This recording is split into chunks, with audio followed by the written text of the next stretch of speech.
کەواتە لەو گەرمایی دنیادا بیر لە گەرماکەی ئەولا بکەوە کە ئەویان سامناکترە و ئەویان ئازاری زیاترە و ناڕەحەتی زیاترە بۆی عیبرەتی لێوەربگرە لە ژیانی دنیادا کاتێک کەوا دەکەوێ ناو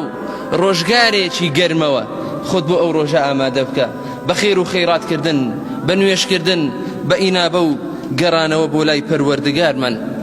چونکە ئەو ڕۆژە ڕۆژێکی سامناکە زانایانی گەردونناسی دەفەرمون ئەگەر بێت و خۆر لەو ئەندازەی کە بۆی دیاری کراوە کە 149 ملیۆن و 600 هەزار کیلۆمەترە فەرمێ یەک تۆز نزیکتر ببێتەوە هەرچی لەسەر زەوی هەیە هەمووی دەسووتێ فەرمێ ئەگەر لە ئەندازەی خۆشی یەک تۆز دوور بکەوێتەوە و بەرزتر ببێتەوە ئەوە سەر ڕووی زەوی هەمووی دەیبەستێت لەسەر من کەواتە سەیری دروستکراوەکانی پەروەردگار بکە سەیری ئیشەکانی پەروەردگار بکە وفي كل شيء له آية تدل على أنه واحد لهم أوي ديبيني لسر أمر يزوي برابر زكانم هموي آيات نشانو هموي دا صلاتي پروردگار نيور ببوانه هموي دليل لسر أوي كپروردگار تنهايو وخوي أو كون بري